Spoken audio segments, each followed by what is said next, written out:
அண்ணாமலை 2.0 ஆரம்பம். மீண்டும் பாஜகவில் மாஸ் என்ட்ரி. முக்கிய பதவியை கொடுத்த அமித்ஷா. விரைவில் நயினார் மாற்றம். வணக்கம் நண்பர்களே. தமிழக பாஜகவின் முன்னாள் தலைவர் அண்ணாமலை தலைவர் பதவியிலிருந்து மாற்றப்பட்ட பிறகு தேசிய அளவில் முக்கிய பொறுப்புக்கு செல்வார் என்று கூறப்பட்டது. ஆனால் இப்போது வரை அண்ணாமலைக்கு அப்படி எந்த பொறுப்பும் கொடுக்கப்படவில்லை. இந்த நிலையில் தான் தற்போது அண்ணாமலைக்கு டெல்லி மேலிடம் ஒரு முக்கிய பதவியை கொடுத்திருக்கிறது.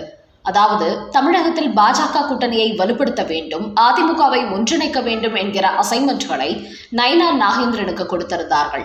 ஆனால் அவரோ எடப்பாடியுடன் சேர்ந்து கொண்டு பாஜக கூட்டணியில் இருந்த கட்சிகளையே வெளியேற்றிவிட்டார். அதனால் அவர் மீது தற்போது அமித்ஷா கடுமையாக அதிருப்தியில் இருந்து வருகிறார். குறிப்பாக நயினார் நாகேந்திரனின் பேச்சுக்கள் டிடிவி தினகரனை ஆதரவுப்படுத்தியதால் ஓபிஎஸ்ஐ தொடர்ந்து டிடிவியும் கூட்டணியிலிருந்து வெளியேறினார். நேற்று டெல்லிக்கு சென்ற நயினார் நாகேந்திரன் ஜேபி நட்டாவை பேசினார். அப்போது கூட்டணியிலிருந்து வெளியேறியுள்ள ஓபிஎஸ் டிடிவி தினகரனை அழைத்து வர வேண்டும் என்று அவர் உத்தரவிட்டுள்ளார். ஆனால் நயினார் நாகேந்திரன் எடப்பாடியின் சொல்லை கேட்டுக்கொண்டு செயல்படுவதால் அதற்கான முயற்சியில் இறங்க மாட்டார் என்பதும் தெரிய வந்துள்ளது. அதனால் தான் தற்போது கூட்டணியை ஒன்றிணைக்க வேண்டும் என்கிற பொறுப்பை அண்ணாமலைக்கு கொடுத்திருக்கிறது டெல்லி மேலிடம். அதாவது தமிழ்நாட்டில் தேசிய ஜனநாயக கூட்டணியை ஒன்றிணைக்கும் 5 குழுக்களின் தலைவராக ராஜா, தமிழிசை சவுந்தரராஜன், வானதி ஸ்ரீனிவாசன் உள்ளிட்ட 5 பேர் நியமிக்கப்பட்டுள்ளார்கள். இந்த 5 குழுக்களையும் ஒன்றிணைக்கும் பொறுப்பை தான் தற்போது அண்ணாமலைக்கு அமித்ஷா கொடுத்திருக்கிறாராம். அதன் காரணமாகவே ஓபிஎஸ் டிடிவி தினகரன் நெருக்கம் காட்டி வரும் அண்ணாமலை பாஜக தேமுதிகவுடனும் இணக்கமான உறவை பேணி வருகிறார். அவர்களையும் தேசிய ஜனநாயக கூட்டணிக்கு கொண்டு வரும் முயற்சிகளில் அவர் ஈடுபட்டு வருகிறார். இப்படி அண்ணாமலைக்கு ஒருங்கிணைப்பு குழு பொறுப்பு கொடுக்கப்பட்டது அவரது ஆதரவாளர்கள் மத்தியில் மகிழ்ச்சியை ஏற்படுத்தி இருக்கிறது. அதோடு கூட்டணியில் இருந்த கட்சிகளை வெளியேற்றிவிட்டதால் தற்போது நயினார் நாகேந்திரன் மீது பாஜகவில் அதிருப்தி அதிகரித்திருப்பதாகவும் கூறுகிறார்கள். குறிப்பாக எடப்பாடியின் சொல்லை கேட்டுக்கொண்டு நயினார் செயல்படுவதால் தான் டிடிவி தினகரன் ஓபிஎஸ் வெளியேறிவிட்டார்கள் என்று டெல்லி மேலிடத்திற்கு புகார் சென்றதை அடுத்துதான் தற்போது கூட்டணியை ஒருங்கிணைக்கும் பொறுப்பு அண்ணாமலைக்கு கொடுக்கப்பட்டிருக்கிறது. அந்த அடிப்படையில் தான் கடந்த சில தினங்களுக்கு முன்பு அவர் டிடிவி தினகரனை நேரில் சந்தித்து பேச்சுவார்த்தை நடத்தினார். அடுத்தபடியாக ஓபிஎஸ்ஸையும் சந்திக்கப் போகிறார். அதோடு பாட்டாளி மக்கள் கட்சி தேமுதிகவிடமும் பேச்சுவார்த்தையில் இருக்கிறார் அண்ணாமலை. இது தவிர இன்னும் சில கட்சிகளையும் தேசிய ஜனநாயக கூட்டணிக்கு கொண்டு வரும் முயற்சியில் அவர் ஈடுபட்டுள்ளார். அந்த வகையில் அண்ணாமலைக்கு கொடுக்கப்பட்டுள்ள இந்த பொறுப்பு மூலம் நயினார் நாகேந்திரன் ஓரங்கட்டி உள்ளது டெல்லி பாஜக. அதனால் மீண்டும் தமிழக பாஜகவின் முகமாக இருக்கிறார் அண்ணாமலை. குறிப்பாக தேசிய ஜனநாயக கூட்டணியில் இருந்து வெளியேறியவர்களை அண்ணாமலை மீண்டும் கூட்டணிக்கு கொண்டு வந்து விட்டதால் அது நயினார் நாகேந்திரனுக்கு மிகப்பெரிய பின்னடைவை ஏற்படுத்தும், அவரது பதவிக்கு கூட சிக்கலை ஏற்படுத்தும் என்று பாஜக வட்டாரங்களில் கூறுகிறார்கள். அந்த அளவுக்கு அதிமுகவுடன் ஒரு நல்லுறவை ஏற்படுத்த வேண்டும் என்று அவரை தலைவராக்கிய நிலையில் தற்போது மற்ற கட்சிகள் வெளியில் விட்டதால் அண்ணாமலைக்கான முக்கியத்துவத்தை டெல்லி மேலிடம் அதிகரித்து விட்டது. அதனால் வலுவான ஒரு கூட்டணியை அண்ணாமலை உருவாக்கிவிட்டால் தமிழக பாஜகவில் அண்ணாமலைக்கான முக்கியத்துவம் இன்னும் அதிகரித்துவிடும். குறிப்பாக நயினார் நாகேந்திரன் பாஜகவின் தலைவராக இருந்த போதும் இன்னொரு பக்கம் அண்ணாமலை கூட்டணி கட்சி தலைவரை சந்தித்து பேசி வருவதும் அவருக்கு டெல்லி மேலிடம் முக்கியத்துவம் கொடுத்திருப்பதையே வெளிப்படுத்துகிறது. அந்த வகையில் கூட்டணி கட்சிகளை ஒருங்கிணைக்கும் இந்த விவகாரத்தில் அண்ணாமலை திட்டமிட்டபடி வெற்றி பெற்றுவிட்டால் அது நயினாருக்கு பெரிய சிக்கலை ஏற்படுத்தும் என்கிற தகவல்களும் வெளியாகியுள்ளன.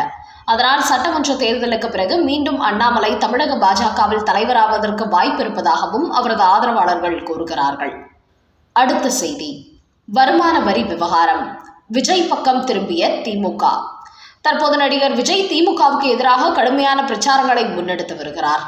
குறிப்பாக மதுரையில் நடைபெற்ற தனது கட்சியின் மாநாட்டில் மு.க. ஸ்டாலினை ஸ்டாலின் அங்கிள் என்று சொல்லி கிண்டல் செய்திருந்தார்.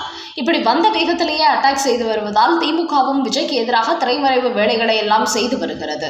குறிப்பாக தற்போது புலி படத்தில் நடித்தபோது வாங்கிய சம்பளத்துக்கு உரிய வருமான வரியை கட்டவில்லை என்று விஜய்க்கு சென்னை உயர்நீதிமன்றம் 1.5 கோடி அபராதம் விதித்திருந்தது. அந்த வழக்கு தற்போது மீண்டும் சென்னை உயர்நீதிமன்றத்தில் விசாரணைக்கு வந்து பரபரப்பை ஏற்படுத்தியுள்ளது.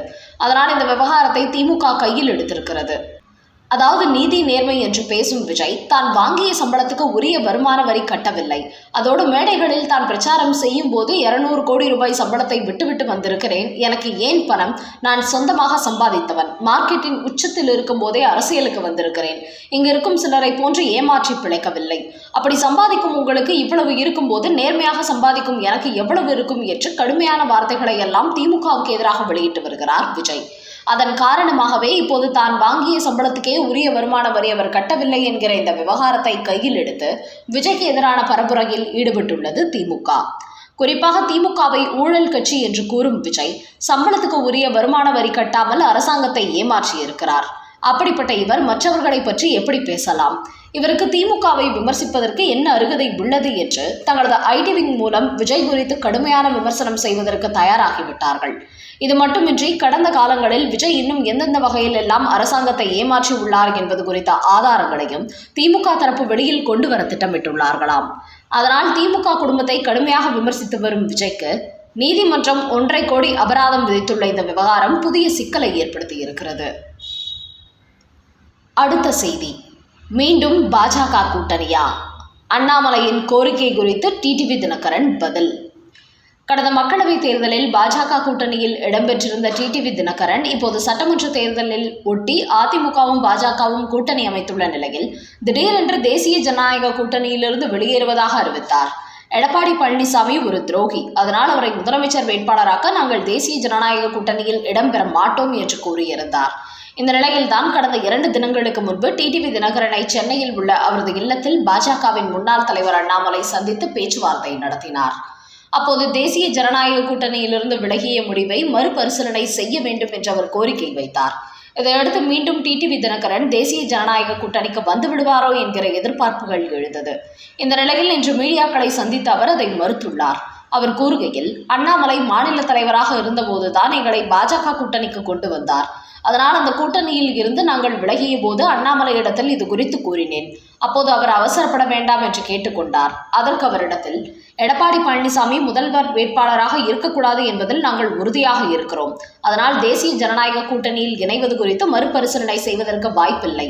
எடப்பாடி முதலமைச்சர் வேட்பாளராக இல்லாமல் வேறு யாராவது இருந்தால் நாங்கள் தேசிய ஜனநாயக கூட்டணிக்கு ஆதரவு கொடுப்போம், கூட்டணியில் இணைவோம் என்று கூறியுள்ள டிடிவி தினகரன், டெல்லியில் உள்ள சில நல்ல உள்ளங்கள் திமுகவுக்கு எதிராக ஓரணியில் திரண்டால் மட்டுமே வெல்ல முடியும் என்று கூறினார். ஆனாலும் எடப்பாடி பழனிசாமி முதலமைச்சர் வேட்பாளர் என்று அவர்கள் சொல்கிற போது அந்த கூட்டணியை எங்களால் இருக்க முடியாது. அதோடு எங்களுக்கு துரோகம் செய்த எடப்பாடி பழனிசாமியால் நேருக்கு நேர் எங்களை சந்திக்க முடியாது. அதனால் அண்ணாமலை என் வீட்டுக்கு வந்தபோது கூட இதைதான் நான் சொன்னேன். அவர் என்னை சமாதானம் செய்ய முயற்சித்தார். அரசியலில் நிரந்தர எதிரியோ நண்பனோ இல்லை என்றாலும் துரோகத்தை ஒரு நாளும் மறக்க முடியாது. அதனால் தேசிய ஜனநாயக கூட்டணியின் முதல்வர் வேட்பாளர் மாறினால் மட்டுமே நாங்கள் அந்த கூட்டணிக்கு செல்ல வாய்ப்பிருக்கிறது என்று கூறியுள்ளார் டிடிவி தினகரன். திமுக எம்பிக்களுக்கு ஸ்டாலின் போட்ட உத்தரவு. தேர்தல் நேரங்களில் மட்டும் மக்களை சந்தித்து ஆதரவு கேட்கும் எம்எல்ஏக்களும் எம்பிக்களும் தாங்கள் வெற்றி பெற்ற பிறகு அது தொகுதி பக்கமே செல்வதில்லை. அப்படித்தான் திமுக எம்பிக்களில் பெரும்பாலானோர் தேர்தல் வெற்றிக்கு பிறகு தங்கள் தொகுதி பக்கமே செல்லவில்லை என்று அக்கட்சியினர் மு.க. ஸ்டாலினுக்கு ஒரு ரிப்போர்ட் கொடுத்திருக்கிறார்கள். அதன் காரணமாக தற்போது உங்களுடன் ஸ்டாலின், நலம் காக்கும் ஸ்டாலின் முகாம்களில் எம்பிக்கள் கலந்து கொள்ள வேண்டும் என்று ஒரு உத்தரவு போட்டுள்ளார் ஸ்டாலின். அது மட்டுமின்றி இனிமேல் திமுக எம்பிக்கள் தங்களது தொகுதியில் வாரத்தில் 4 நாட்கள் தங்கியிருக்க வேண்டும். அப்போது மக்களை சந்திக்க வேண்டும். உங்கள் தொகுதி நிலவரங்கள் குறித்து 15 நாட்களுக்கு ஒரு முறை கட்சிக்கு ரிப்போர்ட் கொடுக்க வேண்டும் என்று ஒரு ஆர்டர் போட்டிருக்கிறார். அதனால் இதுவரை தங்களது தொகுதி பக்கமே செல்லாமல் இருந்த திமுக எம்பிக்களை இனிமேல் வாரத்தில் 4 நாட்கள் தொகுதி மக்கள் பார்க்கலாம் என்பது தெரிய வந்துள்ளது.